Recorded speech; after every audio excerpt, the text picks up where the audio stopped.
দেখতে পারো আমরা রবিবাড়ি বাজার থেকে যাইরাম গিয়ে আইসলাম রবিবাড়ি বাজার।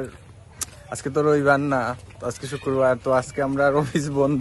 তো মনে মনে ভাবছি যে দুইও ভাই চল গিয়া আই যে রবিবাড়ি বাজার থেকে দেখিও কি আই, বহুত দিন হয়েছে এই জায়গা আমাকে গেছি না।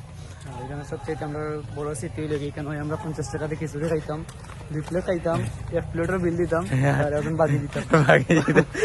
সিস্টেম করতাম স্মৃতিগুলো মানে শৈশবে তা করিয়ে আইসি, ওটা চাইছিলাম আর কি আজকে করতাম না আর কি, মানে জায়গাটা পর্যন্ত কাজ আসতাম। দেখতে পার রাইনো আগে কিতা আসলো না, আপনার রাস্তা আসলো না, আমরা পানি বাঙ্গিয়া যাওয়া লাগতো ওটা। কিন্তু এখন পানি আর বাঙ্গিয়া যাওয়া লাগে না, এখন লিন্ডার দিলাইছে। কিতা মনে আর হলো না নি?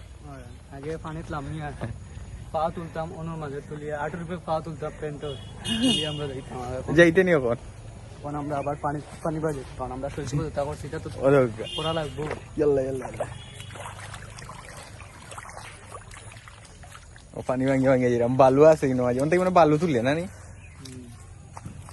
ও দোকা ওগু তো আমরা আইছি বা পানি ভাঙ্গিয়া। তো মজা লাগলো, ভিডিও বানাইলাম দুই ভাই দুই একটা। আর সবচেয়ে বড় কথা লাগে আমি সিঙ্গেল দিন থাকবো জানাইও এই বলে সিঙ্গেল খালি বোম মারা ডাট পিওর সিঙ্গেল। ইনো আর যদি কোনো পিওর সিঙ্গেল থাকে তাকে মারতো আমি আছি, আর কেউ না। আর আমার প্রাক্তন যাই লাগে। আচ্ছা গাইস, সো আসসালামু আলাইকুম, thanks for watching video, love you guys.